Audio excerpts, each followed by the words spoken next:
on respite. And then I also see an Adriana.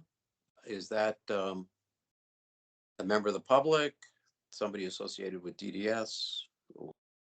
All public. I'm from Connecticut Family Support Network. Hi.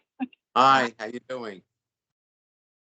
All right, so Charles, Yes, Adriana is the new executive director for Connecticut Family Support Network. Oh, great. And she's come to several of our meetings, but now she is the executive director officially. Okay, great. Well, Adriana, we don't have a quorum, so we're not voting on anything, etc. But we are going to go ahead with the meeting because we have guests here who's going to give us a respite program presentation.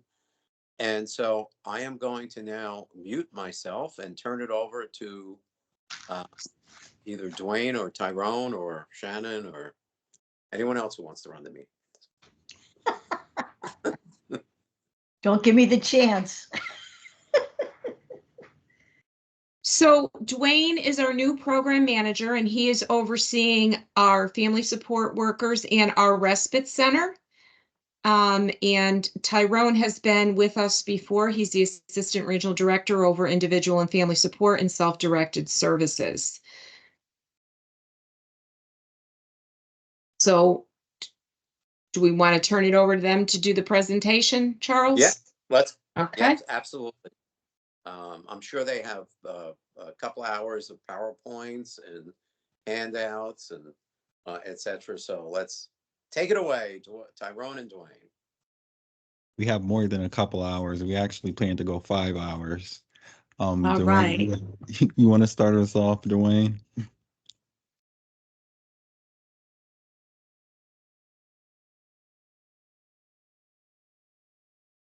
Dwayne, can you hear? Is he frozen? I have no clue. I think he's frozen. And interesting, that's like a new terminology. Are you frozen? Hold on, let me. A Zoom freeze. I know something's not right. Let me just configure this out. Give me 1 second. I don't know. Dwayne, if you can hear us, Tyrone is saying, I see you moving. I see his head moving, so he can't be frozen. You're muted, and Tyrone is suggesting, Dwayne, that you take it away, that you open up the discussion. Hello, can everyone hear me? Yes. Yeah, can you hear us? I can't hear anyone else. You might want to log out and log back Apologies. in. Let me see if I can correct that.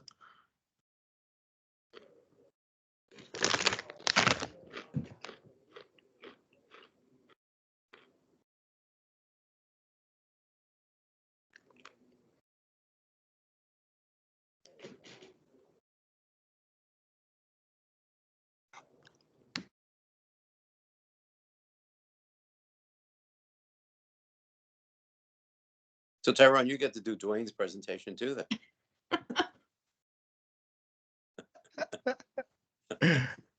This was Dwayne's chance and his one chance and opportunity. He's been waiting for this moment his entire life. I don't want to take it away. We can hear you, Dwayne.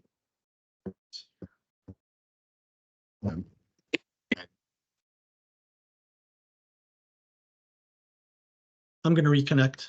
I'm surprised he hasn't logged out. Yeah, I would have logged out and logged back in.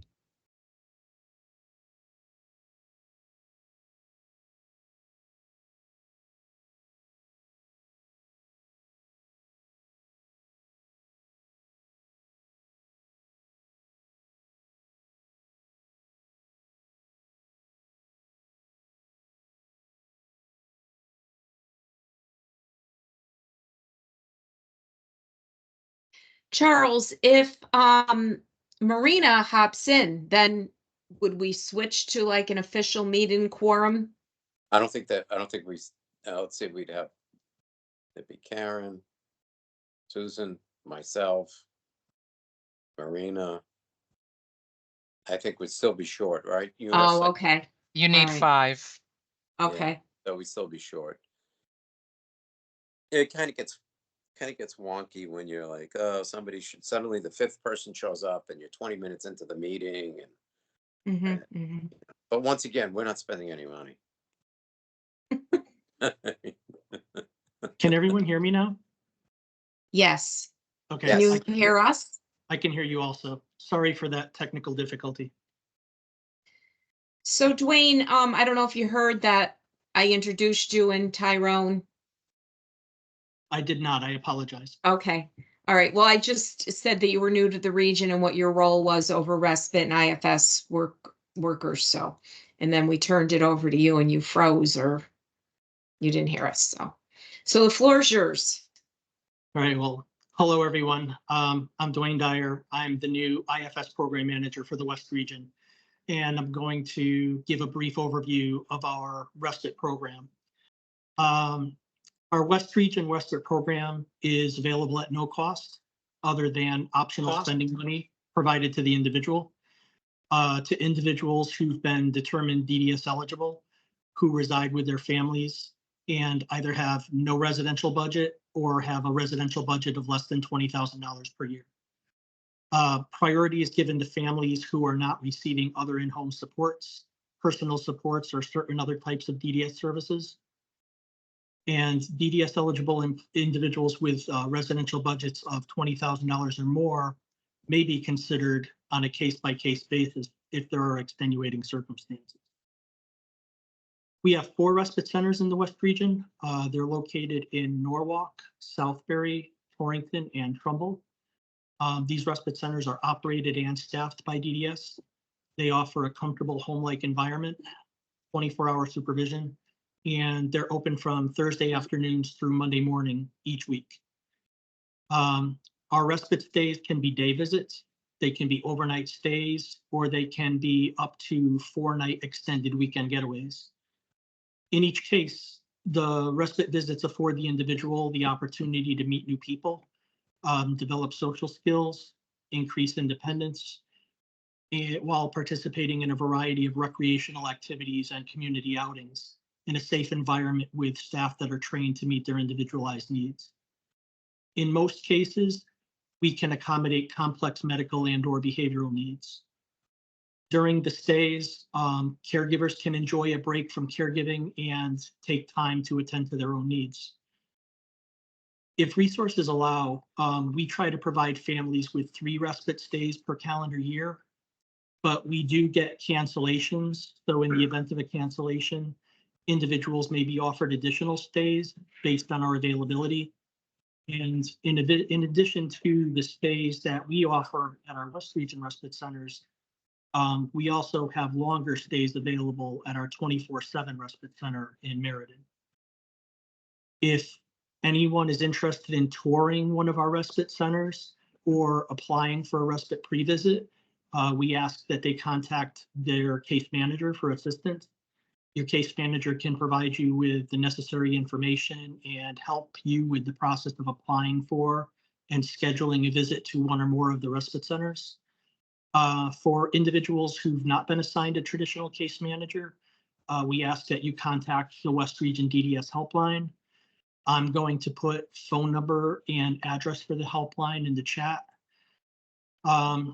We try our best to accommodate families' plans by scheduling respite center visits in advance, and we make every attempt to honor families' requests for specific stays, specific dates.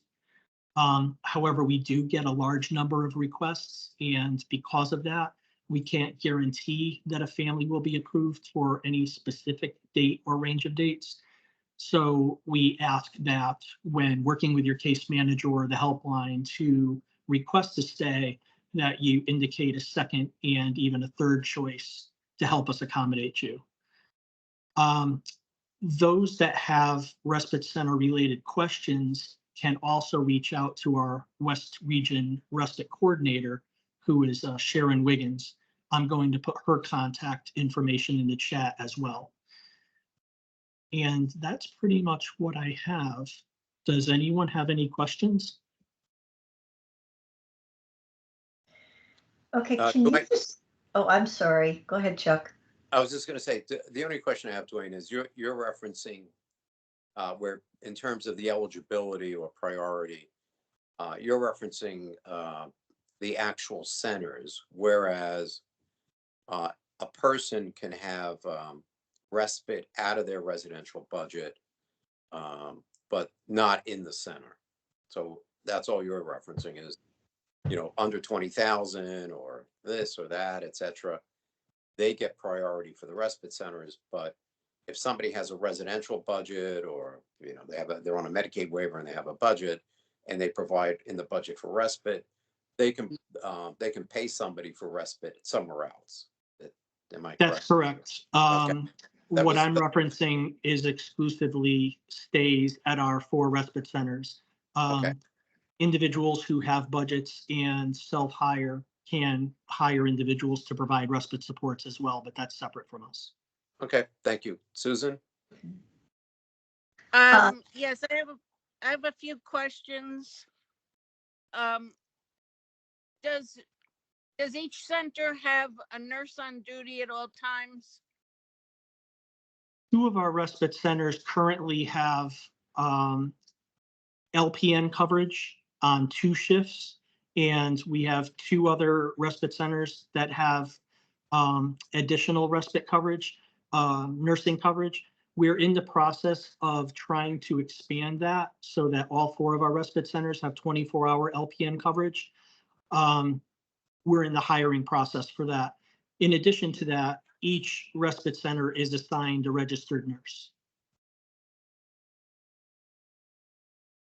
What do you mean they're assigned a nurse, a registered nurse? What does that mean? There's a registered nurse at each respite center to provide our medical supports, go over doctor's orders, make sure that things are in order, but they're not on shift 24 hours a day.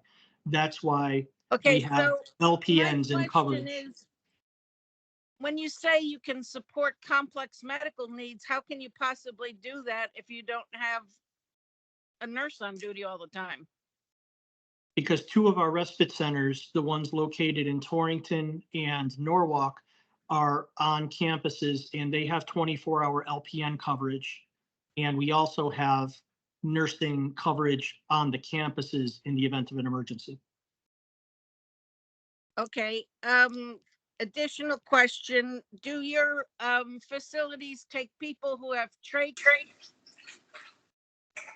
Yes, we can accommodate that at the Torrington and Norwalk locations at this time. But like I said, we're working to enhance our LPN coverage at the other 2 locations so that we'll be able to provide increased supports at those locations moving forward. And how many people can you accommodate at one time in one center? Each center has 6 beds, so we can accommodate a maximum of 6 people per stay, but sometimes we will assign a smaller grouping of individuals based on their individual needs. So Dwayne, is that in the case if there's individuals with a lot of significant medical needs or behavioral challenges, you would look to maybe reduce the group? That's correct. We want to make sure that each individual has a safe and enjoyable stay.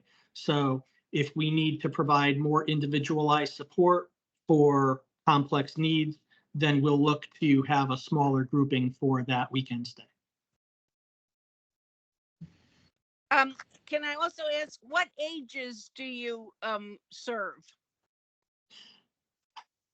DDS usually supports individuals 18 and over, but we also have groupings of younger individuals that are under 18. Thank you. Of course. Can you describe how the Meriden program differs? The Meriden program is the only respite in the state that currently operates 24/7, 7 days a week. The rest of the respite centers throughout the state, each region has 4, operate from the Thursday afternoon through the Monday morning. But it doesn't have any increased medical coverage for that time? At the Meriden respite? Correct. They have the capabilities of accepting people with complex medical or behavioral needs. They have the nursing coverage there, yes. Well, that's what I'm asking. Is it 24, since it's open 24/7, is it 24/7 nursing coverage? Yes. Yes. Okay. And the Meriden Respite has an emergency bed also that accommodates emergency stays. In addition to the 6 beds that they have like every other respite center. Okay. And when you, I've had a lot of clients ask me about respites, and I have a diabetic kid, so I've never done it because that's 24/7. But how many, like if there are behavioral concerns, how many people are there to monitor the kids? You said there's 6 beds. Are there at least 6 people to monitor it? It's not always one-to-one staffing. The complement of individuals to staff is determined on a case-by-case basis. Under normal operating circumstances, we have 3 staff on the first shift, we have 4 staff on the second shift, and 2 staff on the third shift. If we need to modify that, or we need to decrease the number of guests to increase that client to staff ratio, then we do that. But it's always individualized based on the individual's needs. Okay. And you're not having staffing issues? Well, we are currently down a few positions and we're in the process of hiring additional positions. But Okay. we have our existing staff do overtime to cover the open slots. So we always have the required number of staff on hand. Okay. And is there training for these individuals with our kids? Absolutely. Everyone is staffed. Everyone is trained in everything that they need to be able to provide care, including individualized training on people's individualized needs. We'll have medical documentation guidelines. We'll have behavioral guidelines that'll come in with an individual, and we'll review and train based on those in And anticipation. who does these behavioral guidelines for a kid? When you said it comes in with a kid, who does that? In certain circumstances, behavioral plans will come from individuals' day programs. Sometimes they'll have behavioral guidelines that'll come from the home environment. If there are no behavioral guidelines and we have an individual that is behavioral challenging, we have IFS behaviorists on staff that we can consult with and have guidelines written up if there are no guidelines, to make sure that the individual is supported and safe while they're in our care. Okay. Okay. Good. Thank you. My pleasure. Any other questions for Dwayne?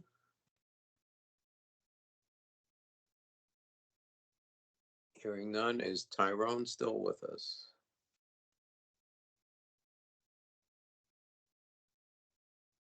Yes, Tyrone, I think you're up now. I Maybe- believe like he's Tyrone was frozen. here. Yeah, it looks like he's frozen, but I think he was here in conjunction with Dwayne. Okay, so there's nothing in addition. Tyrone doesn't have a Mm, separate. Not that I'm aware of, no. Okay. Well then, now that we're, by the way, Eunice, do we have Looks like you have a quorum? quorum now. Yes. Okay. Well, good. Well, we can at least approve the prior minutes. So Eunice, as always, was very diligent, sent out the minutes of the prior meeting. I would entertain a motion to approve the minutes, and then if there's any discussion or amendments, et cetera, we can go there. But would someone like to make a motion to approve the prior minutes? I motion to approve the minutes. I'll second. It's Gil. Okay. We have a motion and a second. Any discussion, changes, amendments as to the prior minutes? Okay, hearing none, we'll take a vote. All in favor of approving the minutes? Aye. Aye. Aye. Any in opposition? Any abstentions? Minutes are approved. On to the chair's report.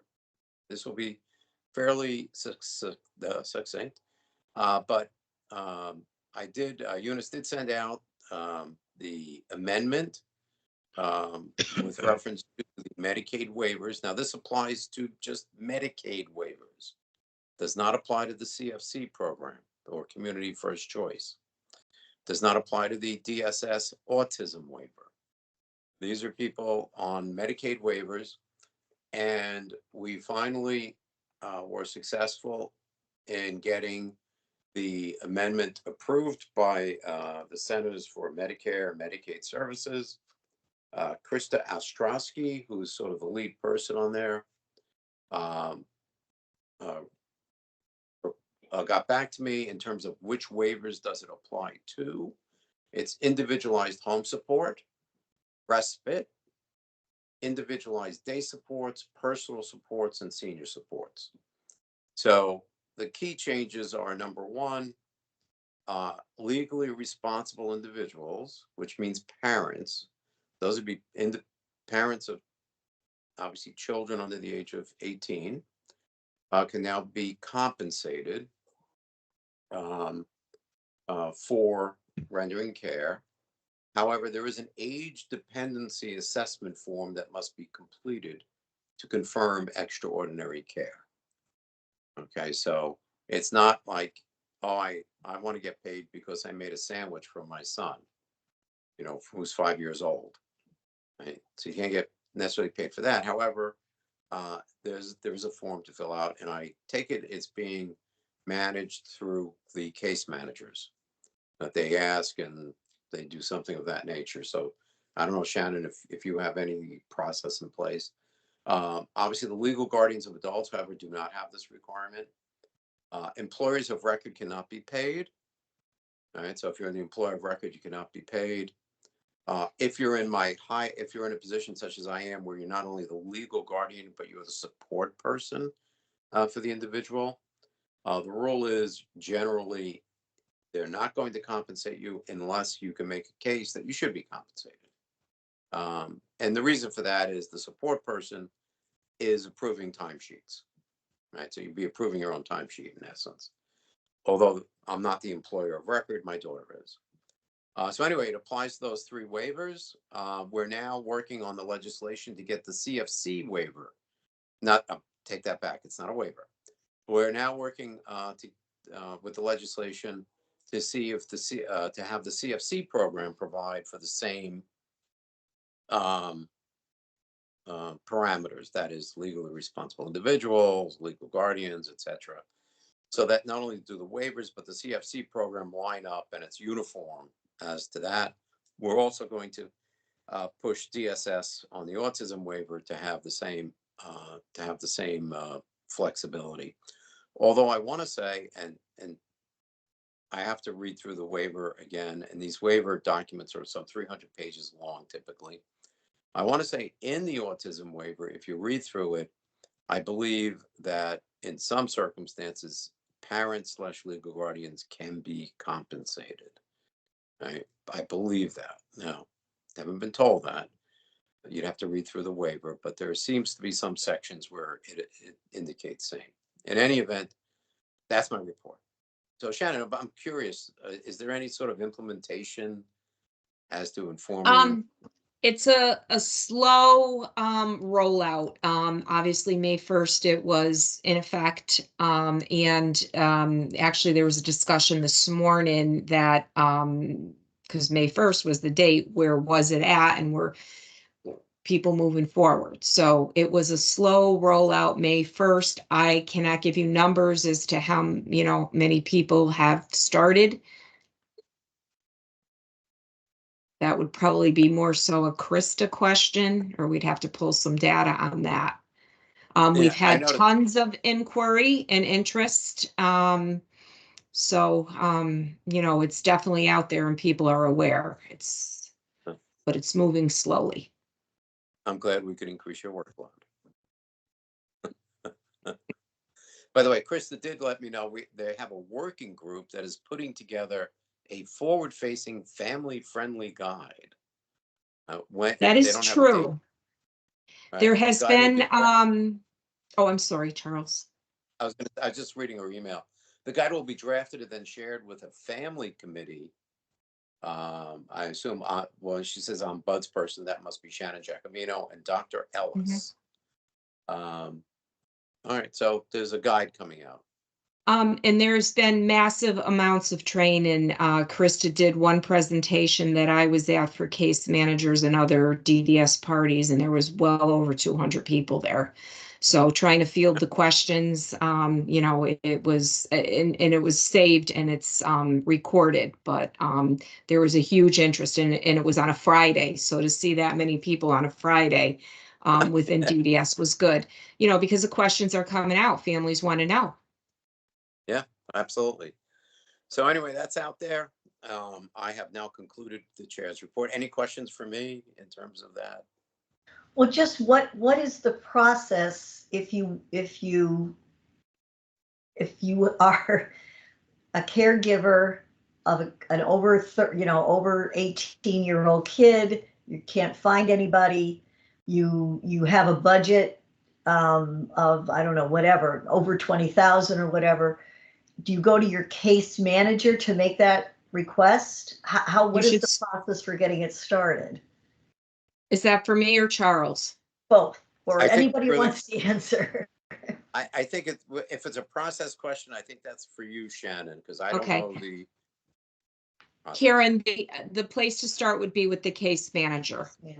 And again, you know, it's new to folks, so we're going to have to give people grace to catch up to speed and work through the kinks. You know, on top of that, we're working with a new FI, as you're aware, which we'll get to when I do my report. But so the first step would be the case manager. Manager, Shannon, the people with the questions, the 200 people with the questions.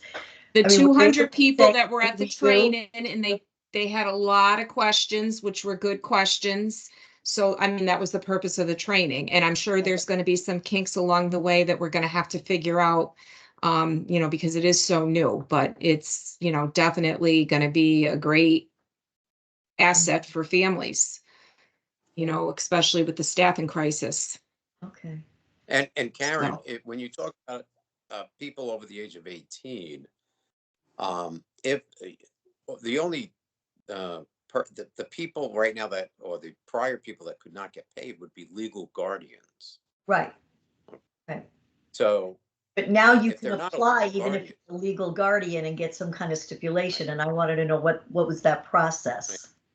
Right. If you're not the legal guardian, then it doesn't matter. Right. You can just get Right. paid. Right. As long as you, by the way, you got to qualify, you know, you have to have all the qualifications, you know, go Right. through the background, blah, blah, Right. blah, etc. But the Right. case Marie? manager can walk you through all those steps on what the next step would be after, you know, you express that interest. Okay. Because I Marina's do got her have hand. families asking. And a question on, I mean, I get a little bit of an offshoot, but our friends at GT Independence, are they going to be giving us our budgets? I haven't seen it yet. Like, how much do I have left since it's switched over? Karen, let's hold that for a second because Marina Okay. has a question. Okay. All right. So I'm sure Shannon can address the GT rollout and budgets and all that fun stuff. Yeah. Yeah, thanks. So I'm a little unclear on, so assuming, Chuck, that as it should, these roll out in parallel, as you're assuming they will, to all the other DSS type programs, to CFC and autism waiver and whatever. What is the humps or the hurdles that families, first of all, I don't want to do this, but I'm just imagining it for those families who do. What is the hurdle they need to jump over to prove to get approval to do it? Why isn't it enough to just say, I mean, I'm sort of imagining a checkbox on the PCA form that says, just like the application for any PCA that's got a background check and a whatever in it. But why doesn't it say I'm either a parent or legal guardian, or I'm not a parent or legal guardian, once it's been approved that parents and legal guardians can do this? What else is there for the approval? Well, I think you need to separate legal guardian, because that'll be people over the age of 18, and they have less of a hurdle. legal guardians, because there is no family, there is no dependency assessment form as it relates to a legal guardian. Number one is they can't be the employer of record, the legal guardian. Okay, so assume Right. that, but for a Right, long, so it's assume been that. guardians can't and all this stuff about one parent needs to give up guardianship, da, da, da, da, da, da. So assuming that's going Yeah. away. So if it's an adult child, if it's an adult, over the age of 18, and the person's a legal guardian, I'm going to say that they have less of a hurdle. And Shannon, correct me if I'm wrong. They're going to have less of a hurdle in terms of qualifying to be compensated. And once again, they're not the employer of record, and they're not the support person. Like, I'm the support person for my daughter. All right. So that becomes a little bit of a gray area. Well, not gray. You have to, as a support person, I could potentially get paid, but I have to apply for an exemption as to why I should be paid. Because I'm approving GT's timesheets. Okay. But assuming they're neither of those, right? I think the legal guardian just background check. I think they go through a background check. I don't know. I think that's the process, and boom, they get, they're on the books and they can get compensated. For those legally responsible individuals, which basically means parents of children under the age of 18, right? There's going to be a form. I haven't seen the form, don't know what the form looks like, but it's a dependency, as Krista refers to it, age dependency assessment form. And I mean, I'm just conjuring up in my head, for example, let's say you have I assume a 3-month-old baby, isn't going to be maybe part of DDS. But if you're changing diapers on a baby, well, everybody changes diapers on a baby, right? As opposed to, are you doing a feeding tube? Right. So that's Sure. yeah. Sure. So I No, think you could imagine it's your, I don't know what, make it up. I'll make it up. It's a 16-year-old with severe behavioral issues and you got a budget because of that and you couldn't find anybody to fill that spot. So you're taking the spot yourself. there you And go. that's what you're looking for the approval for. So I understand that Yep. parallel. I'm just trying to figure out what is the approval process? Why is there an approval process?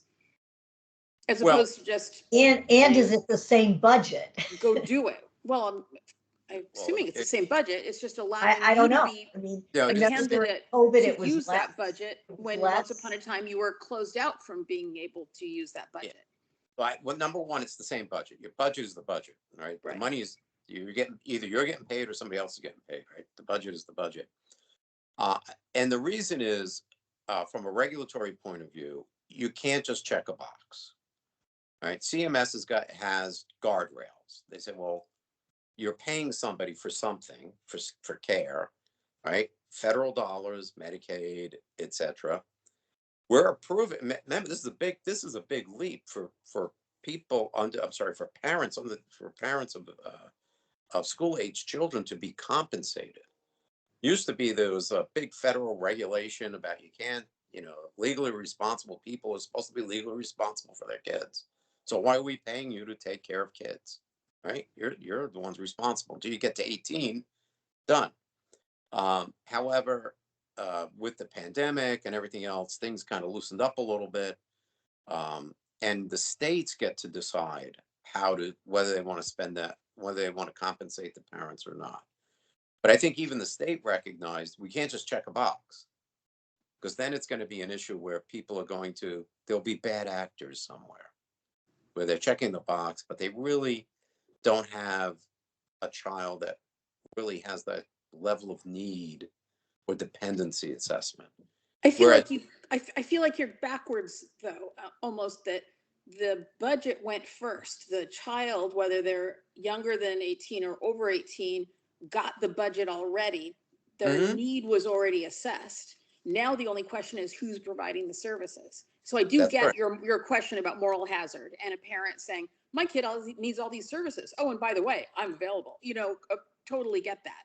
But once the child or young adult or adult has a budget, then the question of, is it going to be a non-relative or me? I'm just still unclear on what that sort of screening process is for somebody else to do something else that says, yes, you can do it.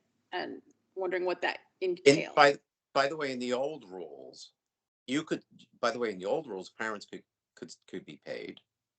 I don't know if anybody knew this, but in the old amendment or the old Medicaid waiver, you had to show that it was extraordinary care, not usually provided within what they've referred to the nuclear family. Okay, so extraordinary, what does that mean? I don't know, right? I mean, it's sort of the eye of the beholder. Extraordinary care. But I take your point. So somebody's already got a budget. Somebody has said, well, we have a budget for somebody who has needs, so we should just be able to check a box. But there's unfortunately paperwork. Right? There's a dependency assessment form. Shannon, have you seen the dependency assessment form? No. So I don't even know whether the dependency assessment form is very benign and it's like 3 questions, or it's 10 pages long and you got to provide video proof. I mean, And you're saying that's only for under 18-year-olds. For over Correct. 18-year-olds, you don't use that form? So then Well- what's the process that says I'm allowed to do this or I'm not allowed to do this? I think once you're approved through the portal, you're good to go. I mean, do they check your license and do you have a record like they do for all of the employees? Is that what they do? When you say a license for what? Well, they check to see if you've got any, prior, have you been arrested for drunk driving or whatever? They check all that before. Maybe it's just the same procedure as with the background checks. that Right, go that's along with- what Yeah, I'm but asking. we- Just the we- background check they already do. Is that what they're gonna do, or is it something more? No, it's nothing more than, it's as if I got hired by, let's say you're going to hire me, Marina, right, to take care of your child who's over the age of 18. What do I have to do? Background check, fingerprints, right? Blah, blah, blah. And then that's it. Clear, good to go. Now, remember, the legal guardian, this isn't just we're going to pay the legal guardian because we're going to pay the legal guardian. Right. The case manager, one of the arguments that we were making is that there are controls in this, that it's not just simply, we'll pay you for doing it. Even if the legal guardian is 85 years old and incapacitated, right? We're going to pay that legal guardian to take care of somebody? No. Yeah. So the legal guardian has to be able, or has to pass muster, so to speak, show that able to take care of the child. So you could see there might be an 80-year-old legal guardian of a 60-year-old son or daughter, but they're not competent to take care of the child. When I say competent, I don't mean mentally competent, but they can't do that, but they want to get paid to do it. Right? So there's going to be some people that may be disappointed and wind up not getting paid to take care of the child. You got to show the ability to take care of the person. Right? That's the whole point about this, is for the person to be taken care of.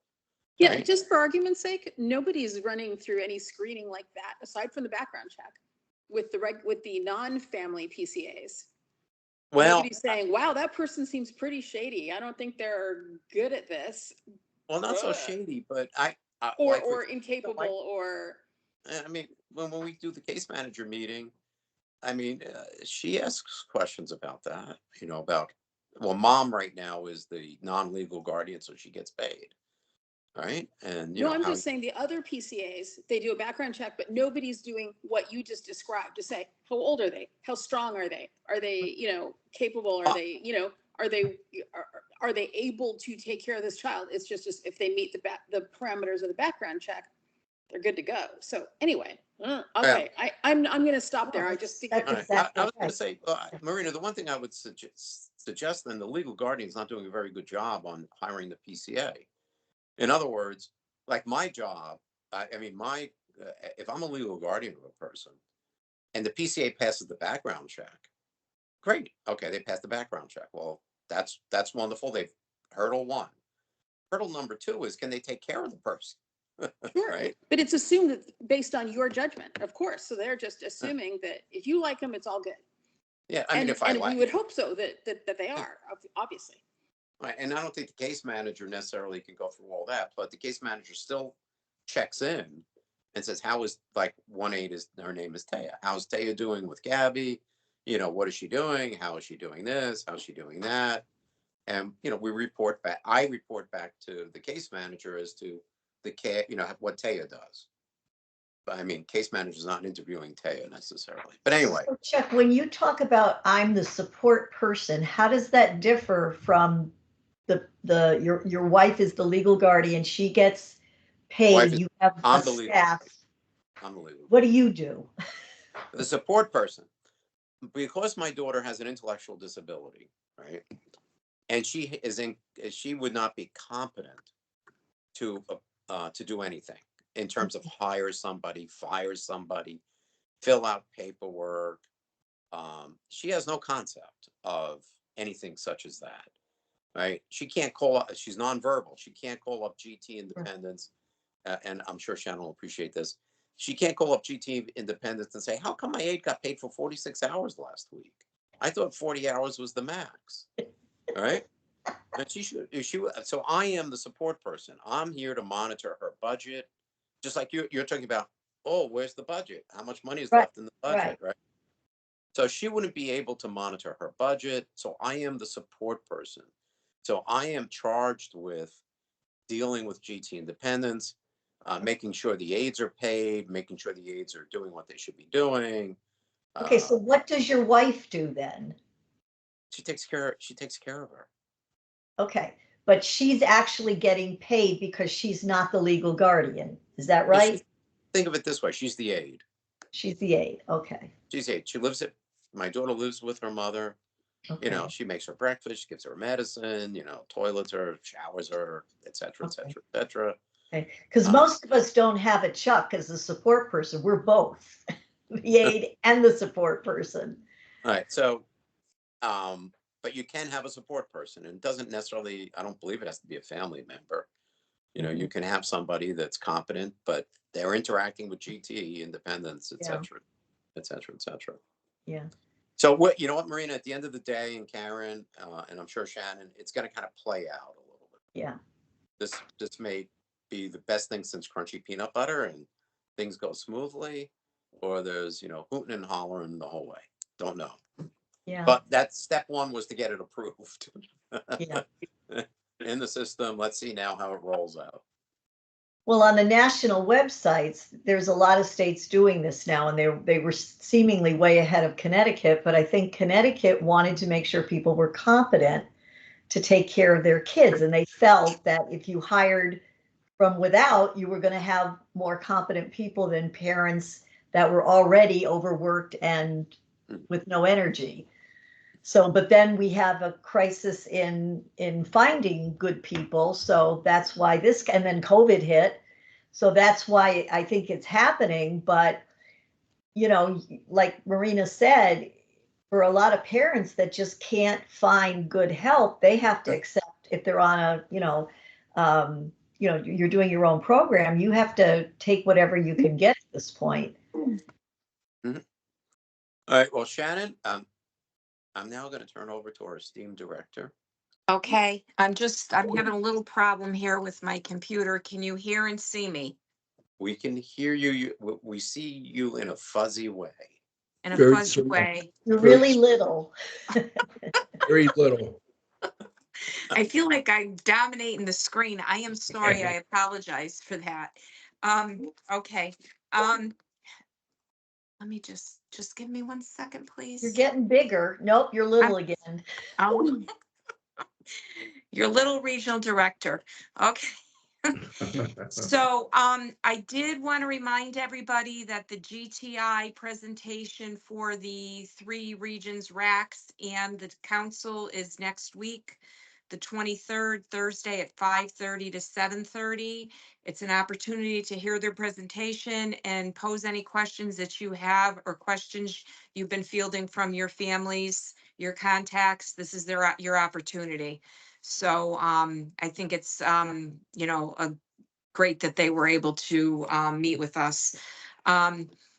We have put an escalation process in place with GTI to move forward any concerns that can't be rectified immediately in the region. They go through, it's on an Excel spreadsheet. There's a whole tracking process. They're going in and checking that daily.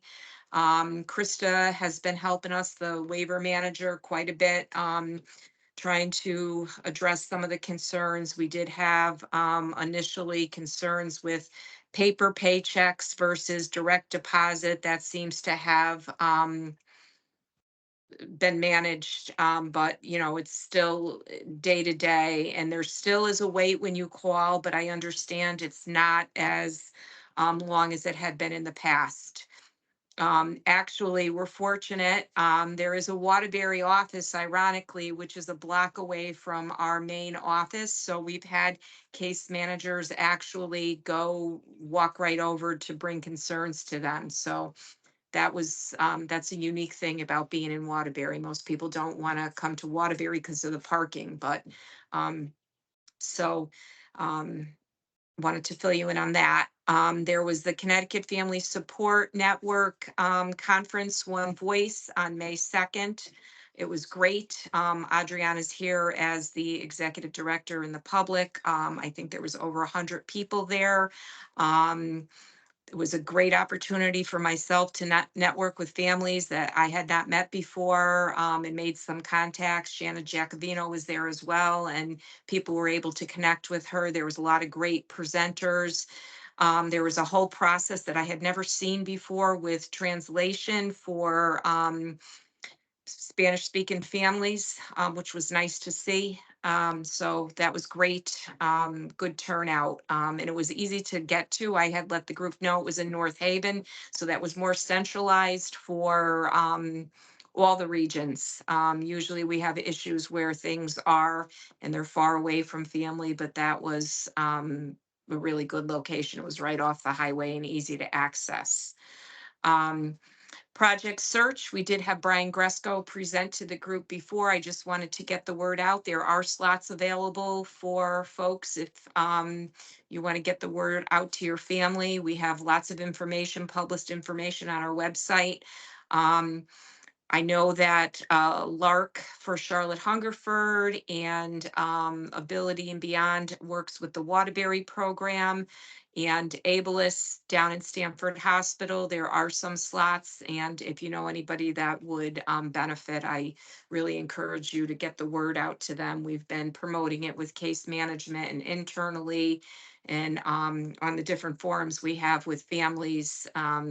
Actually, Jordan just had one this week where it was a nice mix of providers, DDS staff, and family, just updating them on a lot of happenings in DDS. Project Search was one of the topics. The fourth Tuesday forums that I'm always promoting, the one that is coming up in May, is individuals with significant challenges that are being supported in supported housing complexes. I did meet with a young lady that lives in New Milford. She just moved in, requires a lot of hands-on care, nonverbal, a few signs, but she has moved in and is doing very well. There's supports within the building, and she has some private hire supports and some agency supports, and it's really worked out well for her. But it will, I believe she's one of the individuals that will be attending the next forum, and it's not just for individuals that have minimal challenges. It's, you know, it could really work for folks that we probably traditionally haven't thought about. I wanted to update you on the Southbury Training School home that we did an RFP on. We did a home in Watertown. It was unique than what we had typically had done in the past. The house was built by a provider, and we put it out for bid, and we did get several providers that were interested. And it's a 6-bed home. We had 3 people that were interested in moving from Southbury. Now that a provider is selected, there's 4 folks that are moving in. We have 2 vacancies. We're hoping 2 more individuals from Southbury will be interested in the opportunities. At that point, right now, there's 110 individuals living at Southbury.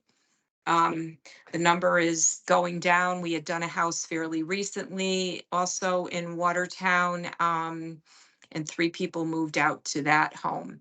So, there's a trend to really start looking to move people to community opportunities if they're interested in their family support that move. We're doing an RFP now for medically complex people. This will be a home that will have 24-hour LPN and RN oversight. So I'm hoping that we'll have some provider interest in that. There is a bit of a concern when you're talking about nursing all 3 shifts, but hopefully we'll find a provider interested. It's going to be a 5-bed home.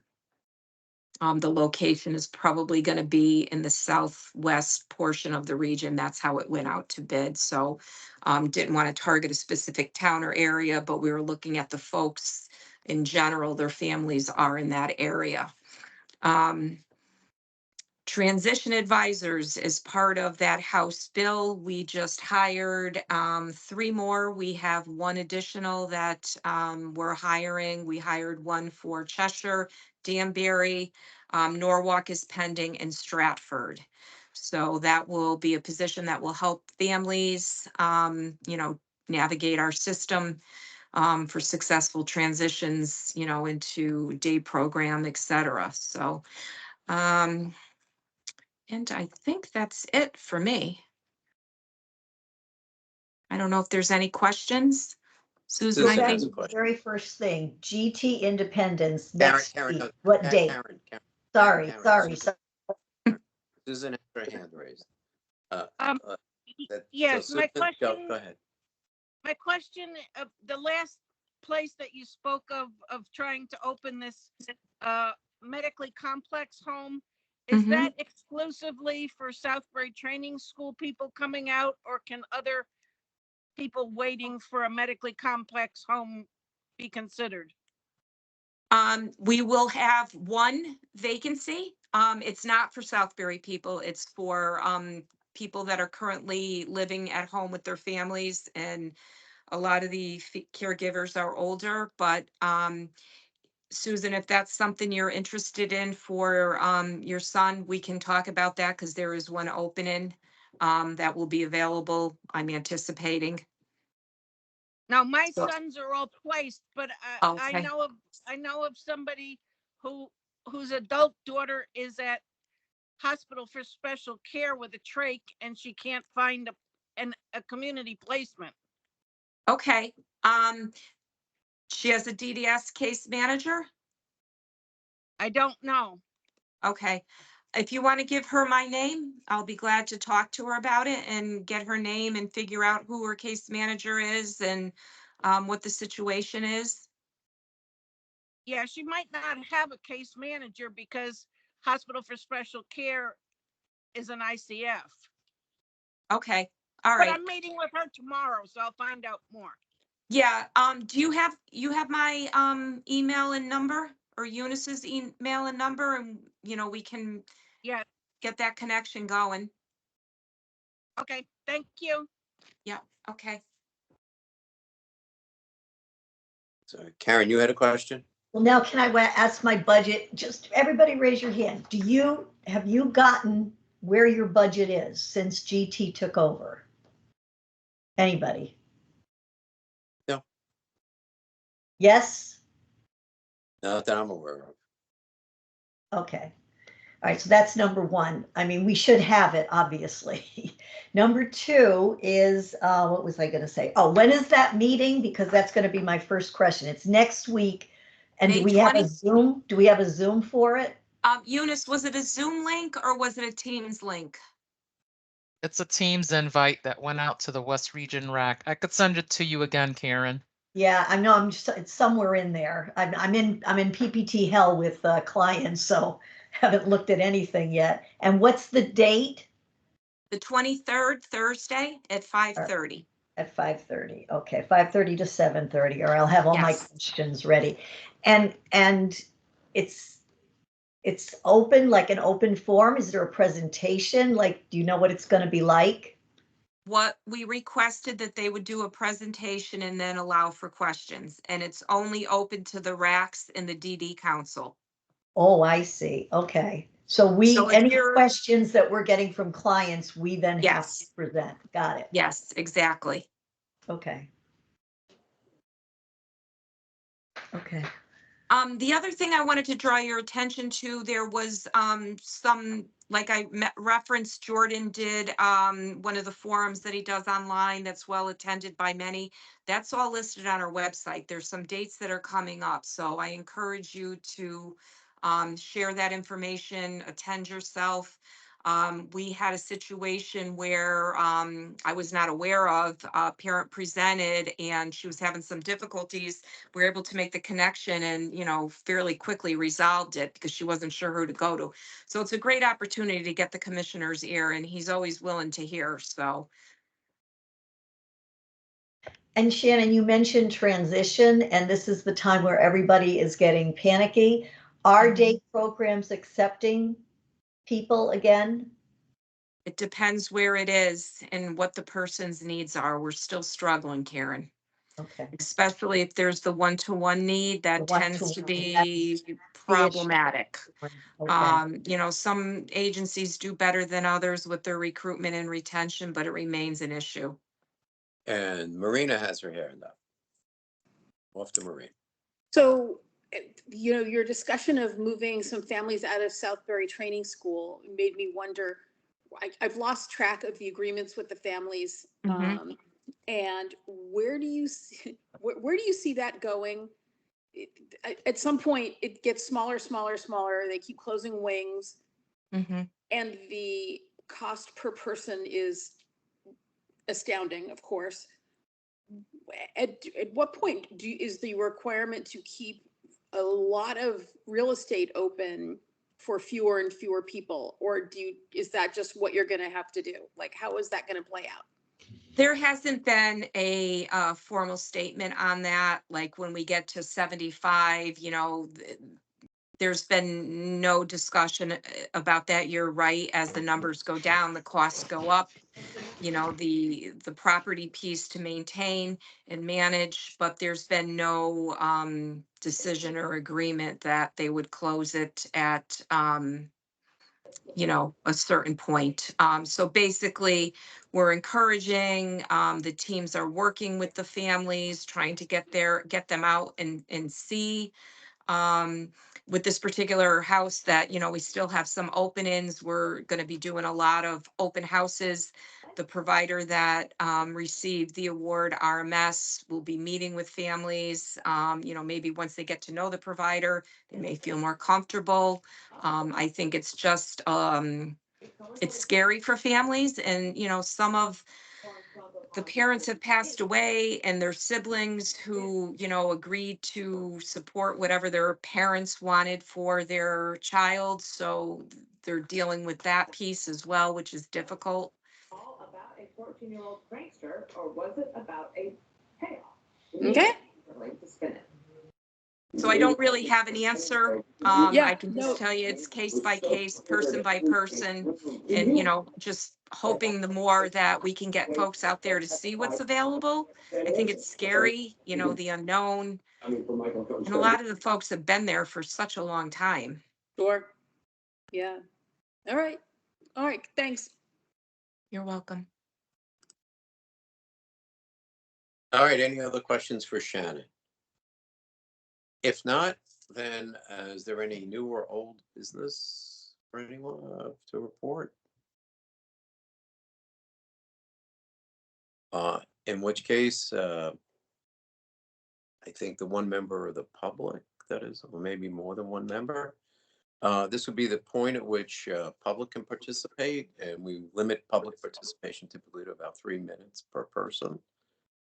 Is anybody from the public online who wishes to ask questions or comments or concerns? Give everyone an opportunity to unmute if they're from the public. And Adriana, there you go. Thank you. Sorry to chuckle. I always like learn to when to hold my breath. I always forget, like, am I a member of this one or not? So I apologize. I've been trying to learn. No, I just wanted to share. Thank you, Shannon, for sharing about One Voice. We're really excited and can't wait to increase participation next year. But definitely, I invite everyone to go to our Facebook page. We share all our events there under one tab. You can sign up for our distribution email list to receive events.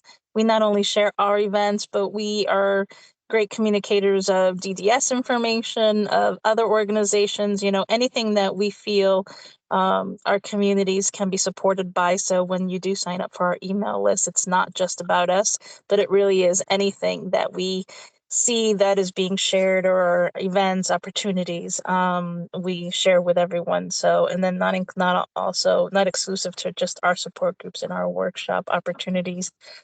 So no, great information, and looking forward to the GTI presentation. And I did put a link in the chat for everyone for the web page, so you can see how you can jump on those stakeholder forums.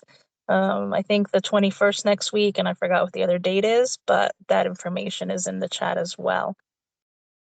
Thank you. Can I just comment? Adriana is a DD council member as well. Oh, yes, you'll see me at the GTI presentation, just in case you're like, why is she here? So that's why I get confused, because sometimes I'm a member, sometimes I'm not. So sometimes so if I do chime in when I'm not supposed to, just remind me. It's okay. Thank you, Shannon. You're welcome. Adriana, anything else or any questions for Adriana? That's it. Thank you. All right. Hearing no questions or no additional. I guess the only thing I'll add is knowing what's coming down the pipeline, meaning I don't have inside information, just I could see things happening as the parent, the guardian being paid as a caregiver being paid, or however it's worded. And this is more of just maybe a suggestion, because I know it's new to everyone, and Shannon was talking about that. It's almost like a work in progress, not necessarily building the airplane, but I'm sure there's going to be instances, situations that come up that maybe you have to do case by case. But I think one opportunity there is possibly, and DDS is probably already doing this, is to create based off of some of the feedback from all the racks, because I've been to most of the racks, and there's a lot of questions. So it would be good to maybe put some of those everyday questions into an FAQ, like the beginner questions that can be easily answered for parents and caregivers, like just a general FAQ for what the process may be. So that way, certain questions, it might be more effective, efficient, better communication, clear when they're speaking with their case managers, so they're understanding a little background a little bit better. Yeah, Thank you. Krista and I want to say Shannon Jacobino and Dr. Ellis, they're developing a booklet for families on this fantastic on this particular issue. So I think I may have mentioned earlier, they have a working group that is putting together a forward-facing, family-friendly guide. Will it have all the questions answered? Probably not. These guys, FAQs never answer all your questions typically. The guide will be drafted, then shared with a family committee, the ombudsperson, Shannon J. and Dr. Ellis. When it's coming out, I don't know. I don't know what the timeline is. I don't know, Shannon, if you have any insight into that. But they are developing a forward-facing guide to help, I assume, not only the family members, case managers, et cetera, what the process might be. What does forward facing? That's amazing. What is forward facing as opposed to what? As opposed to an internal document that can't be shared. Oh, for outside. Okay. Yeah, I got family friendly. That part I understood. I was like, what is forward facing? All right. I assume there are some documents in DDS that cannot be shared with the public. And there's another word for that. Backward facing. I don't know. We need to know these things. You guys have the language forward You know, facing. like in my field, there are certain things that we cannot share with the public. In other words, it's not approved for public consumption. That doesn't mean there's something bad in it. It just means that compliance has said, no, this is only for internal use, not for public. And then there are documents that are client, they call it client facing as opposed to forward facing. I would have understood client facing. Forward So facing was let's new go with that. Okay, Client facing, family friendly guide. whatever. Adriana? Yes, my typical question is always when we talk about guides, will this also be translated into Spanish? Don't know. Thank you.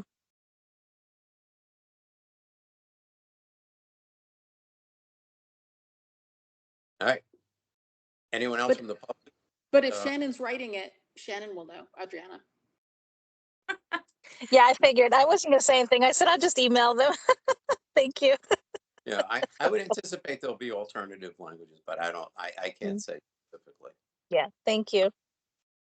That All would right. definitely be a recommendation, Adriana. Yep. Thank you, Shannon. All right. Anything else from anybody? If not, great meeting. I appreciate our guests, Dwayne and Tyrone, attending and giving us an update on respite. And good conversation. So I will entertain a motion to adjourn. Can I just ask one thing? Maybe. So that because so can I speak? Yes, you can. Okay. So because we had a forum and we don't necessarily make up, this is until we meet again in September, is that correct? Yeah, June, July, and August. By the way, the council can meet every month if they want to. Mhm. Traditionally, the West region has always taken, and I think a number of the racks have always taken sort of June, July, August off, the summer Okay. months. All right. Now we have the forum next week, right? The GT Mhm. forum. But we're not meeting again officially not meeting again until September. If the council is of the opinion you want to meet again, you can. I mean, I just wanted to be clear, that's up to whatever, I'll do whatever the council wants to do. But moving forward, if you do have any suggestions, if we do start meeting back in September for speakers or topics you want more information on, please let me know. And, I will schedule the appropriate personnel for that. So if anything comes to mind, let us know. yeah, Or absolutely. Chuck, and then Chuck would let Eunice know. I think that would be the path. Yeah, you could. Anybody can email me. You can, and then I'll let Eunice know, and then Okay. Eunice, Shannon, and we'll develop a client-facing material. Okay. Okay, All right. So I move to we're all- adjourn. Okay, and so we're all pretty clear. We're not meeting yet again. We will not meet again, and see you in September is the See you song. in September. Okay. See you in September. All right. So we have a motion to adjourn. Do we have a second? Second. Second. All in favor? Aye. All opposed? Hearing no nays. Any abstentions? None. The meeting is concluded. Thank you, everyone, for your attending and participation. Thank you. Bye now. See you. Thank you. Bye, everybody. Bye. Bye.